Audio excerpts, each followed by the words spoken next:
Jerry Jones makes big changes to the Dallas Cowboys. So we're going to be going through that and 3 other stories in today's video. So make sure to like this video. And if you want more Dallas Cowboys news content like this, make sure to subscribe to the channel by hitting that red button down below. The first story is Jerry Jones' final decision about the future of Dak Prescott with the Dallas Cowboys. The Dallas Cowboys had another massive failure in the playoffs after a 48-32 loss at home against the Green Bay Packers. Though Dak Prescott had MVP numbers in the regular season, that game in the wild card round was a total disaster. No Super Bowl for Jerry Jones and the franchise in almost 3 decades. Mike McCarthy will get a last chance as head coach in 2024, but Jones has to make other big decisions regarding the future of stars such as Prescott, Micah Parsons, and CeeDee Lamb. That's why, during a surprising appearance at the Senior Bowl in Alabama, the owner of the Dallas Cowboys confirmed what will happen with his franchise quarterback. It could be one of the biggest moments in the NFL. I think I've said in the deal that we will go as far as Dak takes us in the playoffs. Remember that. We will go as far as Dak takes us, and that is how far we went. So my point is, that doesn't change a thing. We'll go as far as Dak takes us. Dak has done nothing to change my mind about any promise for the future.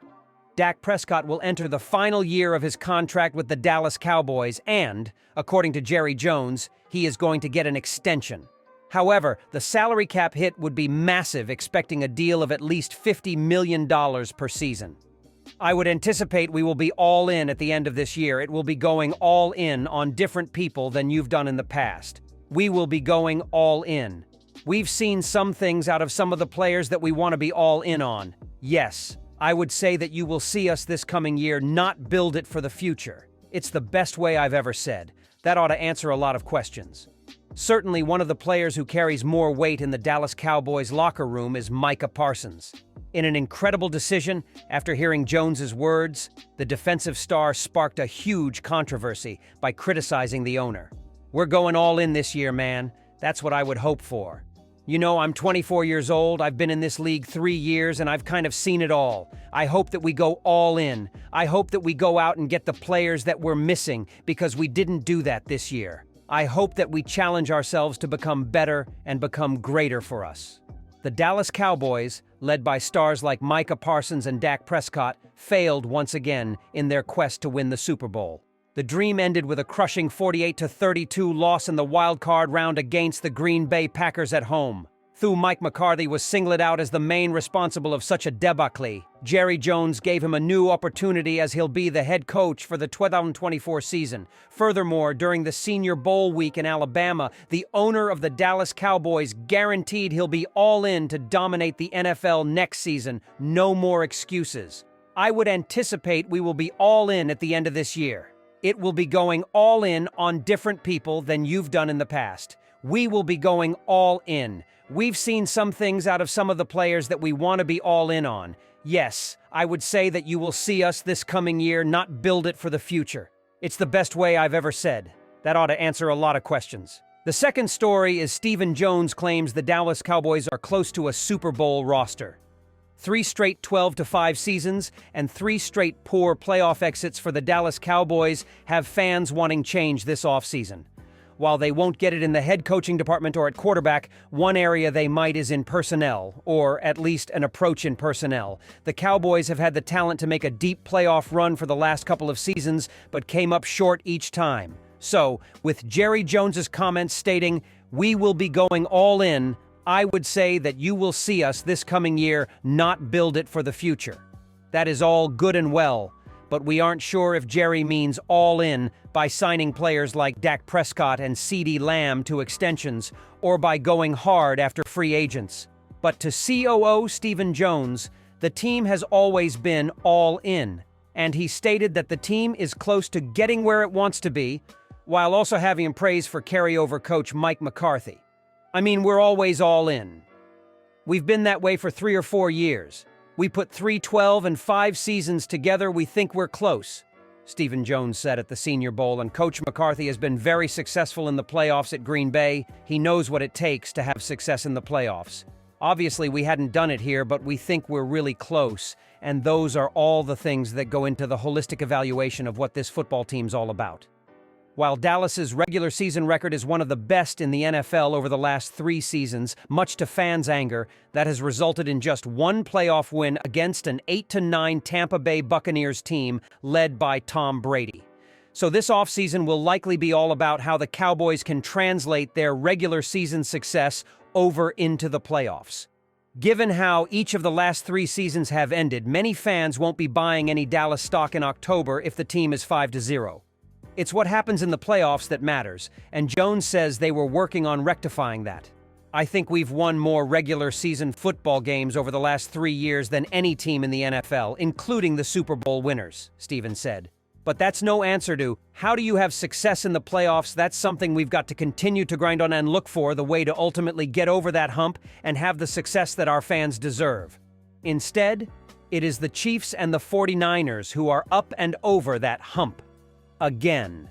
And they'll be in the big game, with Dallas watching on TV, all after another promising year that ended the same way the previous 2 had, with a poor playoff performance. With Jerry's all-in talk and Stevens' acknowledgement of the team's shortcomings in the playoffs, are things really about to change? Given the talent on the roster, time is running out to win with this group, and if Jerry and the Cowboys really are all in, then now is the time to prove it. The Dallas Cowboys will likely start their offseason by extending Dak Prescott. The extensions for CeeDee Lamb and Micah Parsons will likely come at a later date. Beyond those contracts, fixing the running game should be one of the Cowboys' top priorities this offseason. Could fixing the running woes be as simple as the Cowboys signing the pound-for-pound best running back in the NFL? After a down year from Tony Pollard, a number of fans and talking heads have advocated for Jerry Jones to bring Derrick Henry to Dallas. A 2-time rushing champ, Henry bid Titans fans a farewell after the Week 18 finale, seemingly hinting that his run in Tennessee is over. Henry will have no shortage of suitors in free agency, and though he recently turned 30 and has over 2,000 carries on his tires, he hasn't shown any signs of slowing down. Even though the Titans season just ended, Henry is already fully engaged in off-season workouts. Whether the Cowboys pursue Henry remains to be seen. But the speculation isn't going anywhere now that he's working out in Dallas. We're sure this will elicit a calm reaction from Cowboys Nation. All kidding aside, Henry's rigorous off-season training can explain why he's still a top tier back at his age. Most RBs experience a sharp decline around the age 27 mark. That's when Ezekiel Elliott hit his proverbial wall. Henry, though, has led the NFL in carries in 4 of the last 5 seasons and has little tremendous production and little wear and tear to show for it. The King rushed for 1,167 yards and 12 touchdowns this year. His 4.2 yards per carry won't inspire much confidence, but the advanced metrics prove he's still elite. Per Pro Football Focus, Henry led all RBs in yards after contact, while ranking 4th in missed tackles forced, 6th in yards after contact per attempt, and 11th in explosive runs. The third story is Mike Zimmer may actually be the best option for Cowboys defensive coordinator. The Cowboys are in the market for a new defensive coordinator after Dan Quinn opted to become the new head coach of the Commanders. There is no shortage of candidates for the role, though one name has emerged as a prominent contender early on: Mike Zimmer. Zimmer has plenty of ties to the organization, having coached for the Cowboys for 13 seasons in the late 90s and early 2000s, working as their defensive coordinator for the final 7 seasons. Most notably, though, Zimmer was the head coach of the Vikings for 8 seasons, where he frequently squared off against his potential new boss. The prospect of replacing Quinn is a complex one, though. By most metrics, Quinn was a resounding success in Dallas, but his defense regressed sharply over the last month or so of the 2023 season and was especially terrible in the Cowboys' embarrassing wild-card round loss to the Packers. When thinking about what comes next, the Cowboys have to feel conflicted. Many of the things Quinn did in Dallas were very positive and are aspects that ought to be continued next year. But there are also some glaring issues as well. The biggest weakness by far was Quinn's noted struggles against the Shanahan style of offenses. This became a glaring problem for the Cowboys as 15 of the 32 teams in the NFL this past season ran an offense that could be described as belonging to the Shanahan coaching tree. That number is only going up too, with more and more teams looking to hire a coordinator from that schematic background. In fact, we already know that the number has gone up to 18 for next season, with some coordinator vacancies still open. In short, an inability to stop the Shanahan offense is becoming a death sentence for defenses in today's League. Quinn had built some truly impressive defenses in Dallas, but his continued struggles against the scheme that's taken the league by storm was problematic. And in the case of the last two teams to knock Dallas out of the playoffs, it was the scheme that ended their season 3 straight years in a row. So why would Zimmer, who hasn't coached full-time since his firing as the Vikings head coach in 2021, be the answer? Well, for starters, he brings a similar coaching profile to that of Quinn. Both were former head coaches who enjoyed some levels of success, but ultimately fizzled out, and both have long been respected for their defensive prowess.